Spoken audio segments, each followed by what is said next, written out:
નમસ્કાર, આપ જોઈ રહ્યા છો નેશન પ્લસ ન્યૂઝ. હું છું આપની સાથે હેતલ ભગત.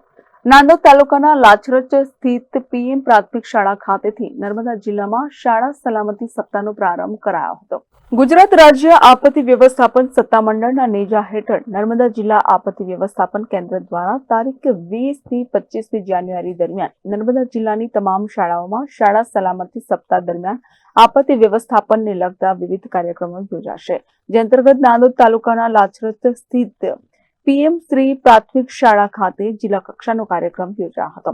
આ પ્રસંગે જિલ્લા આપત્તિ વ્યવસ્થાપન વિભાગના ઇન્ચાર્જ મામલતદાર ડી.એમ. સાંખટે સમગ્ર કાર્યક્રમની વિગતો આપતા જણાવ્યું હતું કે શાળાના વિદ્યાર્થીઓને આપત્તિ વ્યવસ્થાપન સલામતી અંગેના જરૂરી પગલાં ભરવા અને લોકોમાં જનજાગૃતિના ઉમદા આશય અને બાળકો જુદી જુદી આપત્તિ વિશે જાણકારી મેળવે, તેમના ઘર પરિવારમાં પણ અવેરનેસ કેળવાય તેવા જાગૃતિના પ્રયાસો આ શાળા સલામતી સપ્તાહ 2025 દરમિયાન કરવામાં આવનાર છે. બાળકોને આપત્તિ વિશે વધુ માહિતી મળે તે માટે અભ્યાસક્રમમાં પણ તેનો સમાવેશ કરવા કહ્યું હતું.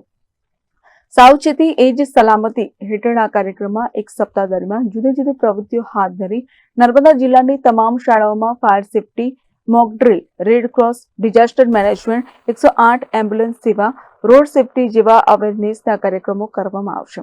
આ કાર્યક્રમમાં ગાંધીનગર ખાતેથી મુખ્યમંત્રી ભૂપેન્દ્રભાઈ પટેલની ઉપસ્થિતિમાં યોજાયેલા રાજ્ય કક્ષાના કાર્યક્રમનું જીવન પ્રસારણ BISAGના માધ્યમથી શાળાના બાળકોએ નિહાળ્યું હતું. ત્યારબાદ રાજપીપળા નગરપાલિકા ફાયર વિભાગના કર્મચારીઓ આગ લાગવાના સમયે તેમજ પૂરના સમયે રાખવાની સાવચેતી અને બચાવ કામગીરી અંગેના વિવિધ ડેમોન્સ્ટ્રેશનના માધ્યમથી જાણકારી આપી હતી. શાળા સલામતી કાર્યક્રમ 2025 અંતર્ગત શાળા સલામતી કાર્યક્રમ પખવાડિયાની ઉજવણી કરવાની છે. સદુ કાર્યક્રમ આપણે 2015થી ચાલુ કરેલો છે અને દર વર્ષે શાળા સલામતી કાર્યક્રમ યોજાય છે. જે અંતર્ગત વિદ્યાર્થીઓ કોઈ પણ દુર્ઘટના સર્જાય કે ડિઝાસ્ટર બને તો એમાંથી કેવી રીતે બહાર નીકળવું, એમાંથી કેવી રીતે એનો ઉપાય કરવો, શું કરવું શું ન કરવું, એ બધી બાબતોને સમજ આપે એના પર શાળા સલામતી કાર્યક્રમ અંતર્ગત આવરી લેવામાં આવેલ છે. જે અંતર્ગત 108 ની પણ કામગીરી સાથે સાથે બીજી જે કંઈ કામગીરી છે, કોઈ અર્થકે સર્જાય, આગ સર્જાય કે પછી કોઈ પણ પાણીની મુસીબત સર્જાય એ વખતે શું કરવું શું ના કરવું એ બધીની સમજ પૂરી પાડતો કાર્યક્રમ એટલે શાળા સલામતી કાર્યક્રમ.